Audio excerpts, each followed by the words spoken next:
Our world runs on stories. The stories we tell ourselves in our heads about particular people, situations, reflections. The stories others tell about us, whether to our face or behind our back.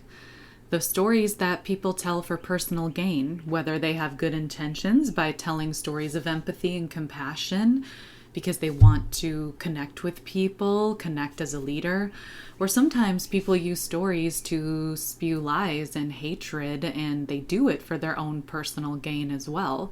But maybe in a negative way, telling stories for a hidden agenda of, or maybe not so hidden agenda of power, selfishness, or simply just to feel superior by knocking other people down. Human beings are creatures of stories.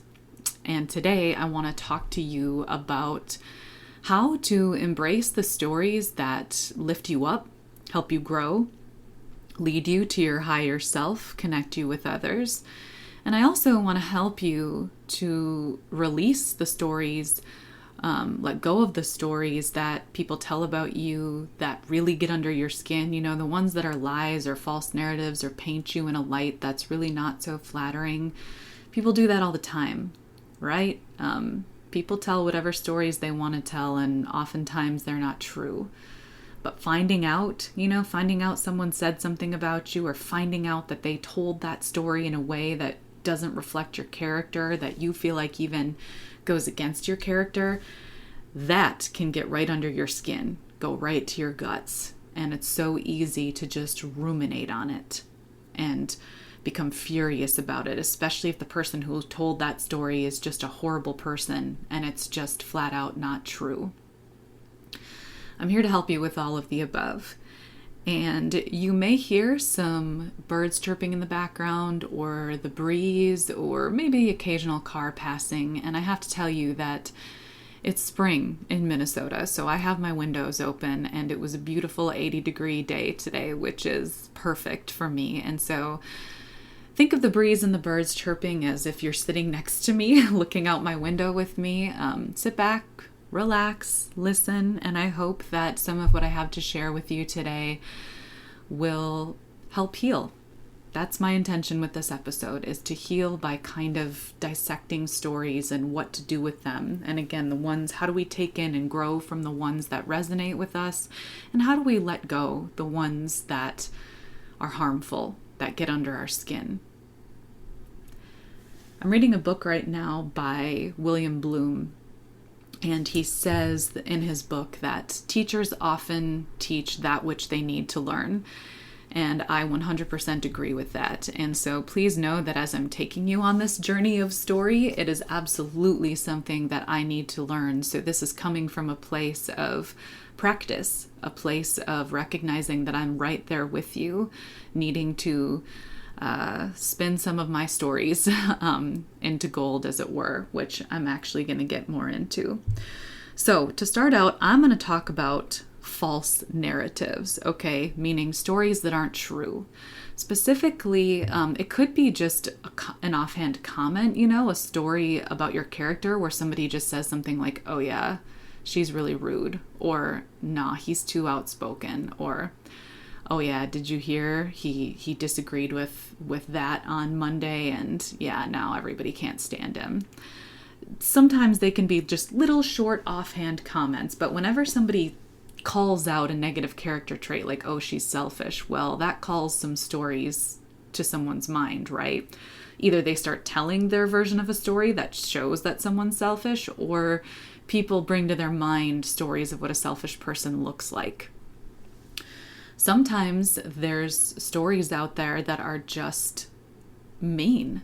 If you have a narcissist in your life, which I do, or just somebody who's abusive or just kind of out to see you fail, they might spread just flat out stories that are not true about you. And I'm going to get really real and just say, like, there's somebody out there painting me, as this sort of drunken fool who doesn't pay attention to my kids and who just kind of goes about my business planning trips and not giving a care in the world for my kids, or specifically my stepkids, and what's going on with them.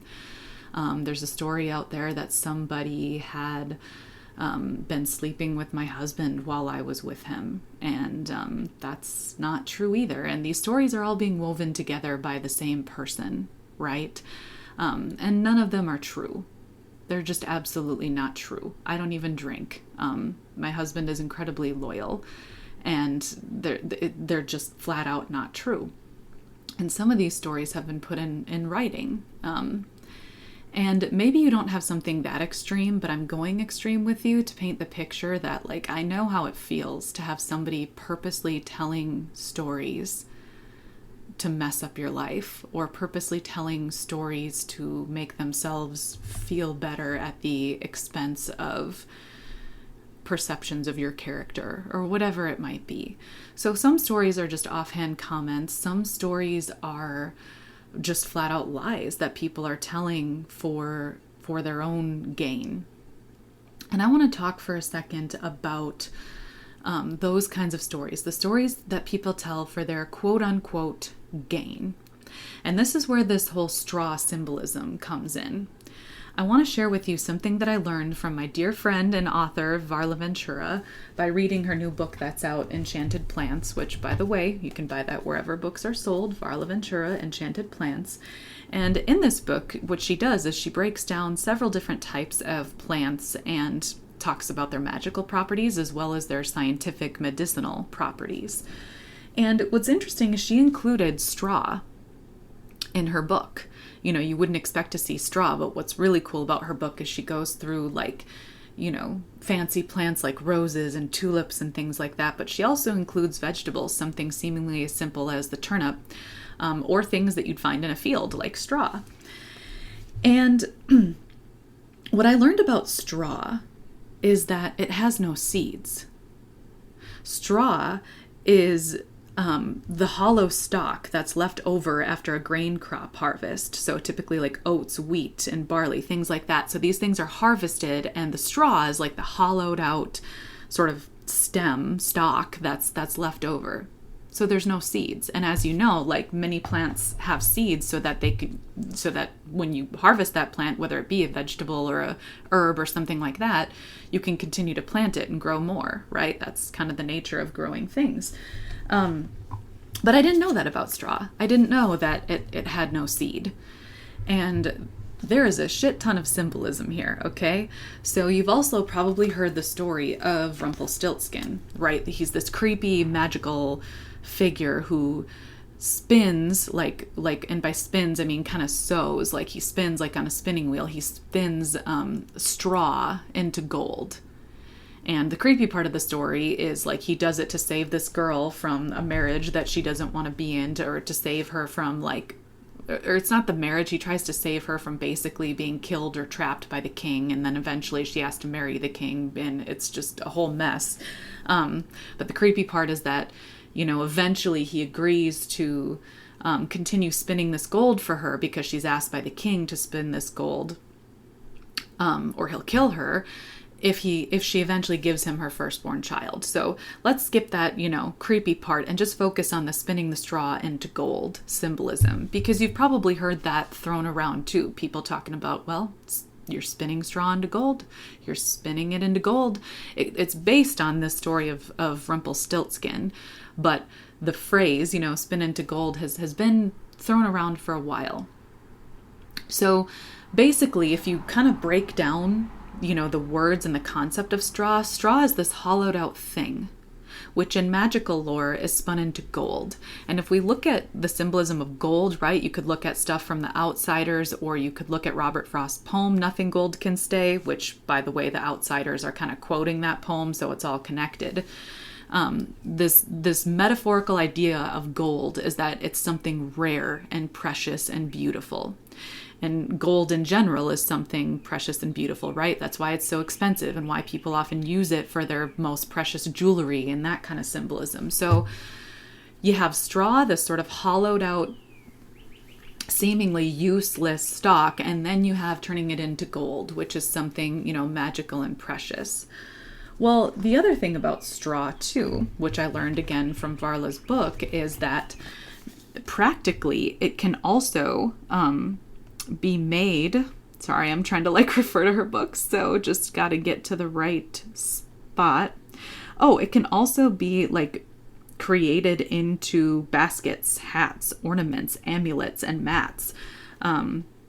They also spread it in gardens to keep weeds at bay. So it's used kind of as mulch as well. So not only, metaphorically can straw be spun into gold, but it also has physical uses where it can be turned into, something useful for the home or garden.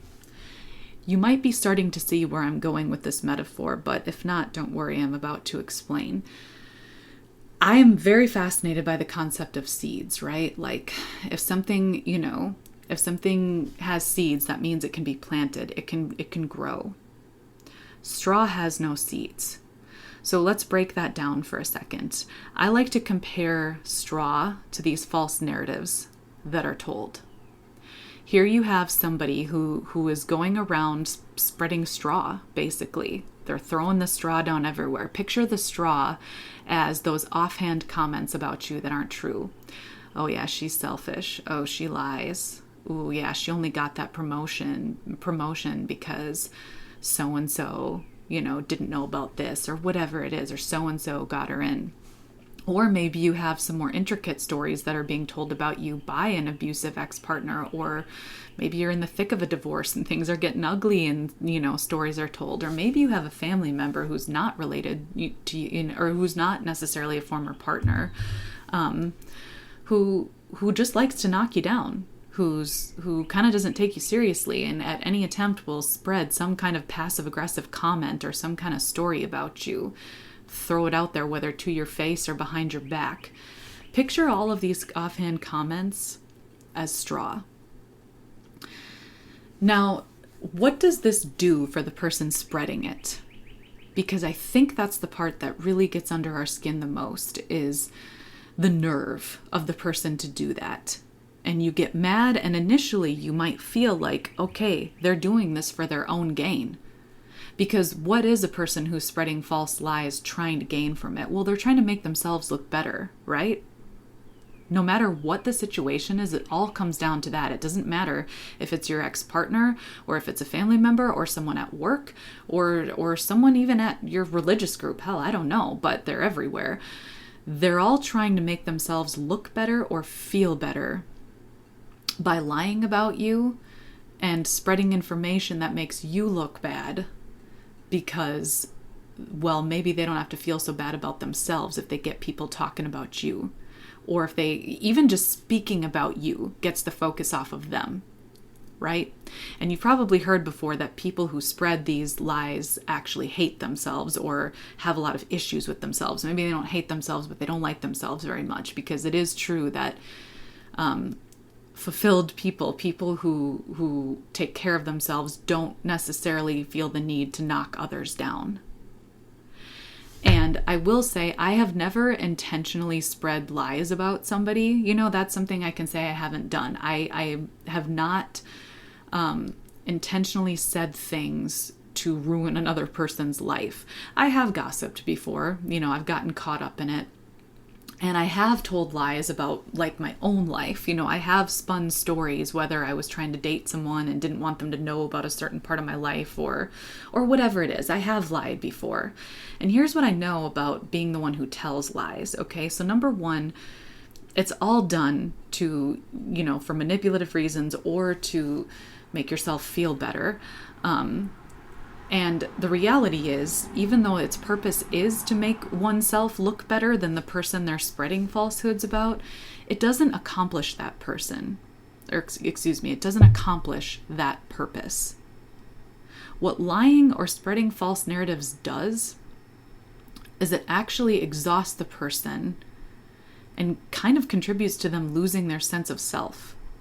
So picture the person spreading lies about you like they're spreading straw. They're spreading something that's not going to grow. And that part's really important too. They're kind of just throwing these stalks of randomness all over the ground and just leaving them there. And that's really powerful. They just land. Now, we can be offended by that, right? Maybe it hits some dust in our eyes. Maybe it makes a mess temporarily. But really, think about the lies that someone has told about you. Do they ever really take root? People can manipulate people for a little while when it comes to spreading false narratives, but it doesn't actually take root anywhere. The most powerful thing about false narratives is where it goes in your mind. Because when I think about the lies that have been said about me, again, that I don't care about my kids, that I don't, that my husband was sleeping with someone else, that I'm too outspoken. When I actually think about that, none of those lies actually stopped me from living the life I want to live, because they can't take root anywhere. They can't take root inside me because they're not me. It's not true. I'm still in a loving relationship. I spend plenty of time with my kids and I have good relationships with them. Yeah, I am outspoken and I like it. So maybe that's a negative thing to some people, but not to me.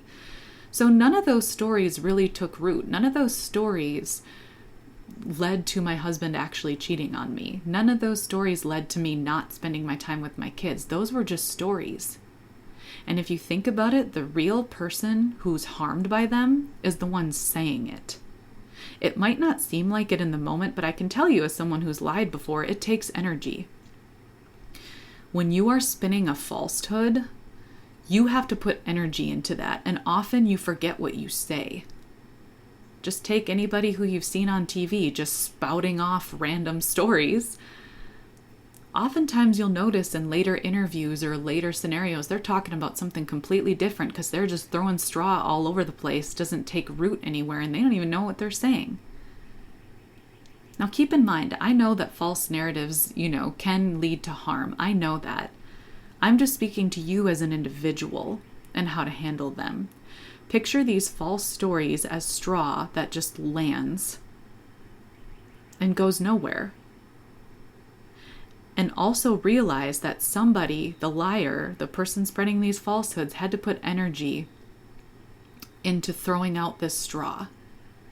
And they're harvesting nothing from it. They might get a temporary dopamine hit in the moment, but that dopamine hit doesn't take root. That's why they need more. They need more stories. They need more gossip. They need more lies to keep going. They are ultimately the ones who lose when they lie about you, because they are the ones losing energy by spreading that lie. And you might be asking yourself, okay, well, sure, but it still hurts. What do I do, when I hear these things? I'm human. It doesn't feel good to know people are talking about me, or it really pisses me off when someone keeps telling this false story about me because it's just not true. Well, you have a couple of options. And this is where the spinning into gold comes from. So one of your choices when someone's telling a story about you is to figure out how to pick that straw up, pick up that false narrative and turn it into gold for yourself. Here's one way that I did that. I had an abusive ex-boyfriend, right, who told me all kinds of stories about myself that, let me back up. He would yell at me a lot, right? Like he hit me once. He told me, to leave, kind of a thing, and don't, ever try to talk back to him again, kind of a thing. And what happened from this is there were stories by being treated like that I started to tell myself, some false narratives that were born from somebody else's behavior towards me. I started telling myself, oh, I guess I'm not worth respecting because he's not respecting me. I guess I'm not worth being taken care of, or I guess I'm not worth him working on his shitty behavior because he's not doing it. Those are some other very powerful, harmful stories. Now, my ex-boyfriend was still the one spreading the straw, but the story that came out of him treating me disrespectfully that I internalized is that I wasn't worth it. Well, time passes, right? Like, it's not about getting out of that relationship, but I wrote this book called Monsters. And that book is all about, draws on a lot of my experiences with this abusive ex-boyfriend. I picked up that straw that he threw at me. You know, these lies that I wasn't worth respecting or taking care of. And I spun them into this story about domestic abuse, this magical story about domestic abuse and how you survive it and rise above it to where you find yourself again. It's a whole story about what domestic abuse looks like as a physical monster and how victims can find the magic within and recover. By the way, you can find monsters at www.lovingcreatively.com. I think it's only like $10. It's really not too expensive, so you should definitely check it out. It's a fun rabbit hole to dive into. But the point is, I picked up, these pieces and spun them into a story that, number one, showed me my creative abilities, and number two, was written as a means of trying to help empower other victims of domestic abuse to eventually, hopefully, end the cycle of domestic abuse through story. So that one is a literal example of spinning a story, right? Spinning a story of straw, a story of abuse into gold. So one of your choices is to pick up a story that was told about you and figure out how you can use it as fuel. Now, maybe figure out what you can make out of it, what it can be in your hands. Now, maybe all of you out there aren't necessarily writers, but maybe you are somebody who wants a promotion at work, who wants to be taken seriously. You want to take on a leadership role, and you have people out there telling you stories that you don't deserve it, that you don't have what it takes. They're throwing all this straw out there about you. Well, you can use that as fuel. Oh, okay, you don't believe me? Well, I'm going to show you. And I don't want you to fixate on the hate, right? Like, I want you to fixate on your worth, but you can pick that straw up. You can pick that hate up as motivation for, okay, they don't see me this way. Well, I'm going to show them. You can use it as fuel to practice and get where you need to be. It's a good motivator. But when it comes to spinning, these false narratives into gold, really what it is just a matter of acknowledging your hurt feelings, right? Acknowledging your anger, and then asking yourself, okay, how can I use this to help me toward my highest path? How can I spin this to rise above it? And some of those quiet moments with yourself will give you that answer. It will give you the answer of what to do with this straw that was thrown at your feet. You also have another option, and this is where the oak tree comes in. I love oak trees. They're beautiful. They're massive. They're protective. I hope you have some somewhere near your house, but if not, just Google them. They're beautiful trees. And they're also in my friend Varla's book. And what I learned about oak trees from her book is that they can certainly be used as cough medicine and, to help with general, their bark, their oak in general has been used as cough medicine for sore throats, but it can also, their leaves and bark, can treat wounds, bug bites, tons of medicinal purposes. But what's cool about them magically is they also represent wisdom and leadership. And they help a lot with connecting with kind of the spirits of the forest. There's a lot of protective spirits in oak trees.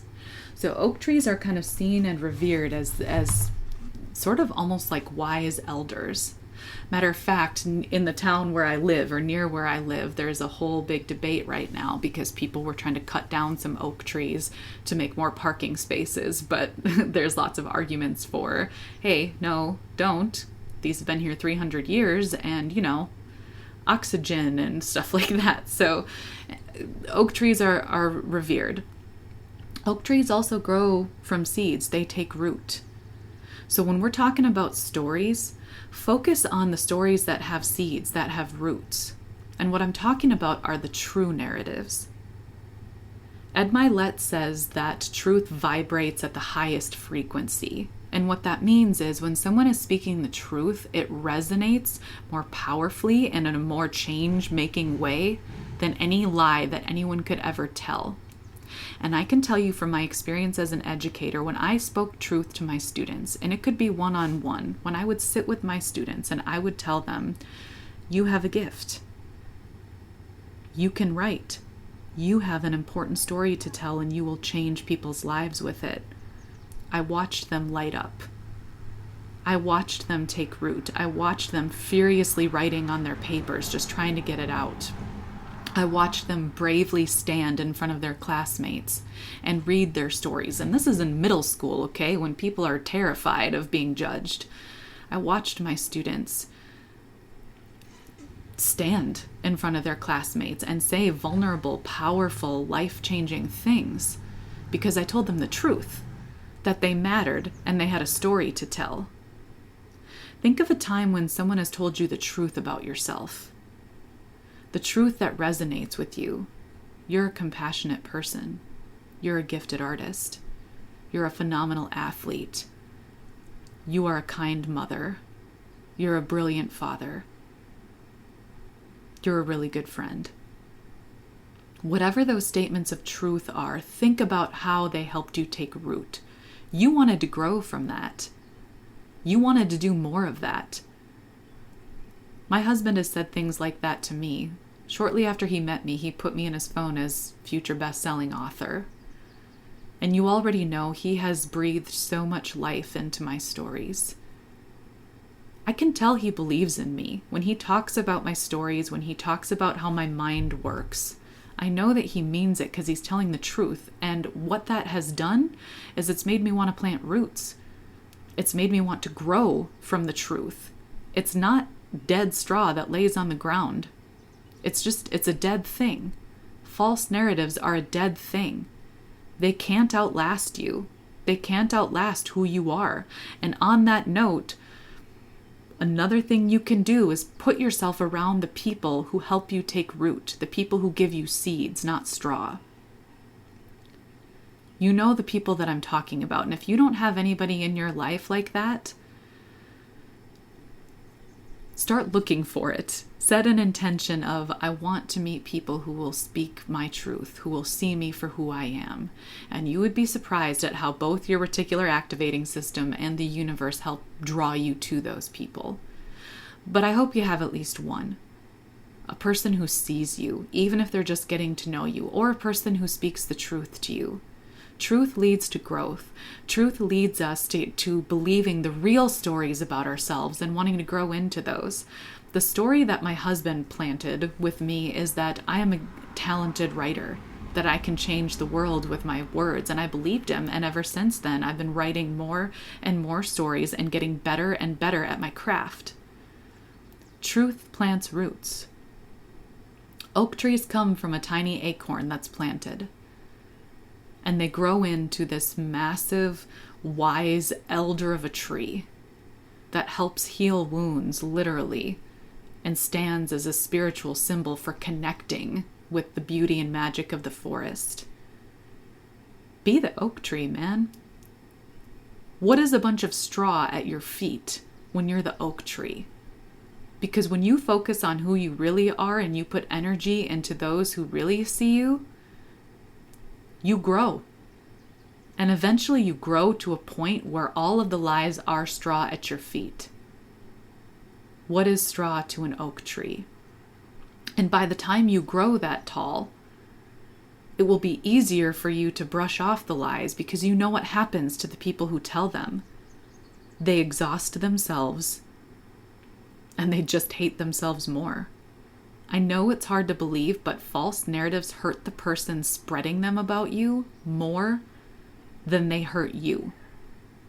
The energy that they put into bringing someone else down is energy that's taken from them being built up or building themselves up. Because I can promise you, people who care for themselves do not want to put energy into bringing others down. They want to celebrate their success. So let's review. Think of false narratives, whether it's an offhand comment or just some straight up ugly lies, as straw. There's no seed. It's going to land on the ground. It might hurt. It might make a mess, but it can't grow. It will disappear and the person spreading it will become exhausted. And ultimately, it will come back on them. Because at the end of their life, they'll find that they never got to know who they were. They never honored who they were. They spent their whole life speaking bullshit about people that they don't even remember. So just know the false narratives affect the people telling them or believing them more than they affect you. And then secondly, surround yourself by people who help you take root, who help you become the oak tree, who help you become the wise elder that you were meant to be that puts good into the world. Consciously think about what those people have told you. Write down what they told you. Remember memories of how you felt when they told you that. Attach yourself to those memories. I try to attach myself to memories of my husband speaking about my stories, to specific statements that he's made about me as a writer. I consciously try to remember those memories and anchor myself to them, especially when a lie is getting under your skin. Interrupt that lie, stop that lie, and then put in a memory of someone who believes in you. So spend your time with people who help you take root. And then thirdly, remember you can spin the straw into gold, or you can use it to keep weeds out of your garden.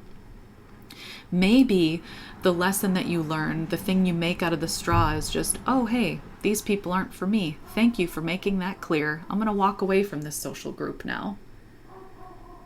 Maybe it's just you can use that straw as a tool to protect you from the weeds. Thank you for revealing your character so soon. Thank you for showing me that this isn't a group I can trust. See you later. It can be as simple as that. As simple as, okay, someone's telling stories about you. They seem to be two-faced. Great. The straw, that they gave you for that lesson is, all right, this group isn't for me. I'm going to move on.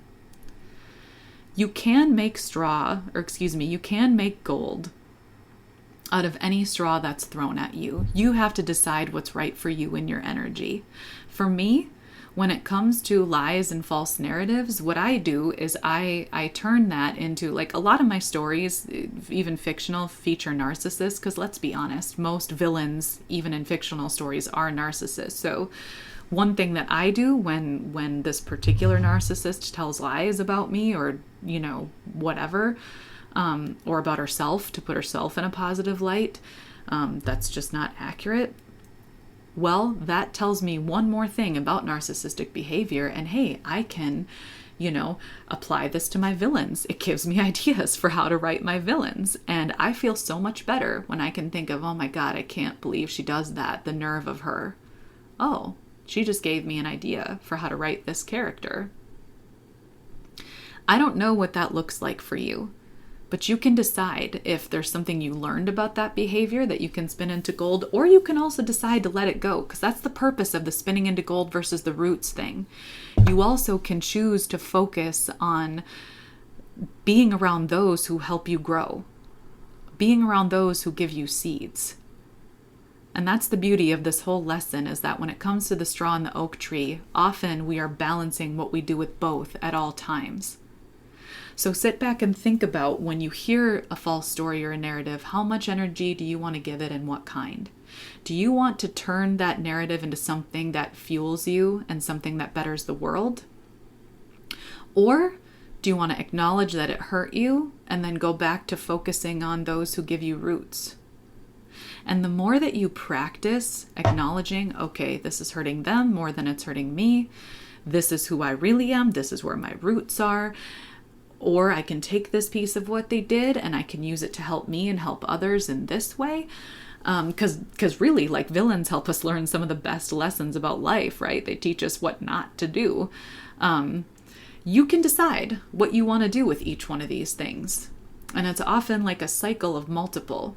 And in my experience, I cycle through it. There's some things where it's like, yep, I'm going to learn more about this story or this behavior and I'm going to figure out how to use it artistically, or I'm going to let that one fall at my feet and picture the dust, spreading, because it's just dead in the dust.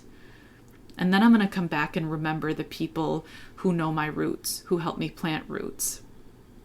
And it really does get easier and easier over time. So picture yourself being like that oak tree and start with step 1. Just acknowledging that it hurts, but it's not true. and it's hurting them more than it's hurting you. And then just start thinking about what you can do with it. Don't put energy into constantly circling around how could they, how dare they, or even spitting it back. Well, but it's not true because they beep bop boo. You could say that till you're blue in the face, but generally the people who spread lies are never going to be willing to look at themselves or acknowledge their behavior.